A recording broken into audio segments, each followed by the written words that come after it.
আৰু স্যাৰ এইবাৰ ইলেকশ্যনটো সুন্দৰভাৱে চলি আছে। আমি গোৱালপাৰাত মেইনলি ইস্যুটো আছিলে হিউমেন এলিফেণ্ট কনফ্লিক্ট। আমাৰতো ডাইৰেকশ্যনো আছে, আমাৰ হাইকোৰ্টৰ পৰাও এটা নিৰ্দেশো আছে। আমাৰ গোৱালপাৰাত যিমান হিউমেন এলিফেণ্ট কনফ্লিক্ট আছে, এইটো আমাৰ all over India probably one of the highest intensity of human elephant conflict. যদি এইটো কমাব লাগিব, যদি লোকেল স্থানীয় মানুহ যদি অলপ যদি ৰাহত পাব লাগিব, তো অনলি সলিউশনে যদি যিমান আমাৰ RF এৰিয়া আছে, গোটেই RFৰ এভিকশ্যন যিকোনো আছে এইবিলাক আমি ক্লিয়াৰ কৰিব লাগিব।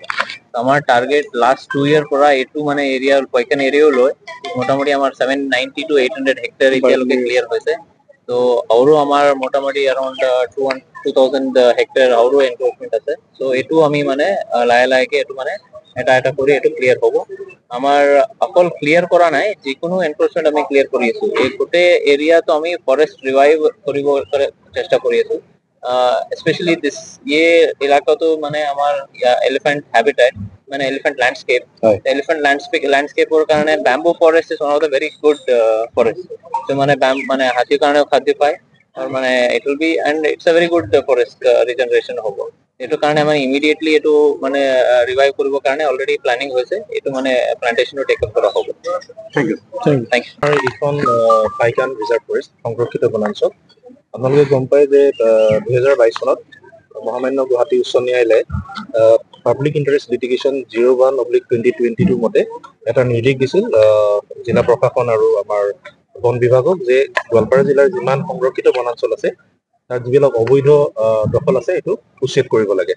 আৰু সেই নিৰ্দেশ অনুসৰি ইতিমধ্যে আমি আমাৰ জিলাত 5খন আমি সংৰক্ষিত বনাঞ্চল এনেকুৱা ধৰণৰ অবৈধ বেদখলকাৰীৰ পৰা মুক্ত কৰিছিলো। আজি এইখন পাইকান সংৰক্ষিত বনাঞ্চলত এইটো আজি এভিকশ্যন অপাৰেশ্যন আৰম্ভ হৈছে।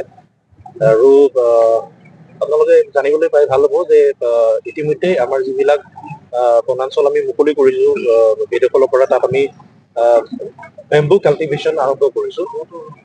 জইণ্ট ফৰেষ্ট মেনেজমেণ্ট কমিটিৰ জৰিয়তে তাত বেম্বু কাল্টিভেশ্যন কৰিছো। আৰু যথেষ্ট এতিয়া হাতী আৰু মানুহৰ সংঘাতো লখিমপুৰ ৰেঞ্জত যথেষ্ট কমি গৈছে, কাৰণ ৰিজাৰ্ভ ফৰেষ্টত যিহেতু মানুহৰ তাত কোনো ধৰণৰ বেদখল নাই, সেইকাৰণে হাতী ফ্ৰীলি ঘূৰিব পাৰে।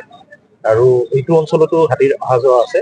আৰু এইখন অঞ্চল বেদখলখিনি মুক্ত হোৱাৰ পিছত ইয়াতো আমি হাতীৰ চলাচল আমি দেখা পাম। আমাৰ জিলাত যিমানখিনি সংৰক্ষিত বনাঞ্চল আছে আটাইকেইখনকে আমি বেদখল মুক্ত কৰিম। এইটো গুৱাহাটী উচ্চ ন্যায়ালয়ৰ নিৰ্দেশ অনুসৰি কৰা হ'ব। মুখ্যমন্ত্ৰীৰ নিৰ্দেশ আছে? হয়, মুখ্যমন্ত্ৰী মহোদয়ৰতো নিৰ্দেশ আছে। আৰু লগতে আমি যিখন forest conservation rule AFR rule Assam forest ৰেগুলেশ্যনৰ 1891 মতে আমাৰ যিমানখিনি এনেকুৱা ধৰণৰ সংৰক্ষিত বনাঞ্চল আছে আৰু বনাঞ্চলক আমি বেদখল মুক্ত কৰিব লাগে। যিহেতু পাইকান সংৰক্ষিত বনাঞ্চল, এটা সময়ত বন্য হস্তীৰ বেদখলকাৰীৰ কবলত এইখনতো আমাৰ লেণ্ড ৰেকৰ্ডছত হালনি বুলি লিখা আছে, হাল গছাৰি ভৰি আছিলে।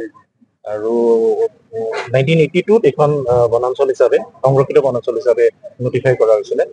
পৰৱৰ্তী সময়ত এনেকুৱা বেদখল হৈ পেলাই যথেষ্ট ইয়াত প্ৰায় 1080টা পৰিয়ালে বসবাস কৰি আছিলে। কিন্তু আমি নটিচ দিয়াৰ পিছত প্ৰায় 80-90% মানুহে নিজে নিজে নিজৰ ঘৰ দুৱাৰবোৰ ঘূৰি পেলাই উভতি গৈছে। স্যাৰ বেদখল হোৱাৰ কাৰণে অস্তি মানুহৰ সংখ্যাত যথেষ্ট বৃদ্ধি পাইছে। সেইটো হয়। হাতী আহি যেতিয়া নিজৰ খোৱা খাদ্য নাপাব বা তেওঁলোকৰ বিচৰণ ভূমি নাপায় তেতিয়া মানুহ দেখা পালে তেওঁলোকে আক্ৰমণ কৰে। আফটাৰ ইভিকশ্যন প্লেনিং কি আছে? আমাৰ ইয়াতেতো প্ৰথম কথা হ'ল আমি গোটেই অঞ্চলটো আমি ঘেৰাও কৰি ইয়াত সংৰক্ষণ কৰি ফেন্সিং কৰা হ'ব আৰু লগতে জইণ্ট ফৰেষ্ট মেনেজমেণ্ট কমিটিৰ জৰিয়তে ইয়াতে বেম্বু প্লান্টেশ্যন কৰা হ'ব হাতীৰ খাদ্য হিচাপে। হয়। লোকসকলক চৰকাৰে নিৰ্দেশ অনুসৰি যিটো নিৰ্দেশ আহে সেইমতে কৰা হ'ব। ঠিক আছে। কৰি মাৰা গৈছে, কিন্তু মানুহজনক বৰ্তমান মাটি দিবলৈ ইয়াতে আমাৰ যোনটো কবৰস্থান আছিল ইফালে সেইটো মানা কৰি দিছে যে ইয়াতে তোমালোকৰ কবৰস্থানত মাটি দিয়া নহ'ব বুলি। পিছত কি কৰিম, বেলেগ জেগাত লৈ গ'ল আৰু তাৰপিছত আজি প্ৰায় ভাৰত স্বাধীন হৈছে বহুত দিন হৈ গ'ল। আমি হিটলাৰক চাগে দেখা নাছিলোঁ, আজি মানে আমি হিটলাৰক চাই আছোঁ। মানে হিটলাৰে যেনেকৈ শাসন কৰিছিল আমাৰ অসমত বা ভাৰতবৰ্ষত, তেনেকে আমাৰ হিমন্ত মামাই শাসন চলাই আছে হিটলাৰৰ নিচিনা, ছেম টু ছেম হিটলাৰৰ নিচিনা। আমি কাহিনীত বা হয়তো কিতাপত পাইছিলোঁ, এতিয়া আমি বাস্তৱত চাই আছোঁ। বাস্তৱত চাই আছোঁ যে হিটলাৰী ৰাজ্য চলাই আছে আমাৰ হিমন্ত মামাই। যে এতিয়া যে উচ্ছেদ কৰি আছে কৰক, আমি সেইটো আপত্তি কৰা নাই।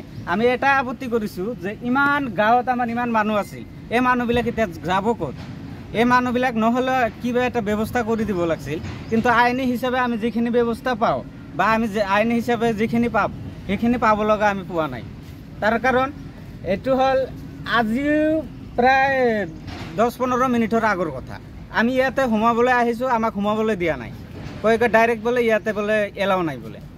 এইটো কেনেধৰণৰ কথা হ'ল? আমাৰ ঘৰ বাৰী ভাঙাই আছে, আমি দেখিম নে কোনে দেখিব? মানে সব অসাংবিধানিক কাম কৰি আছে।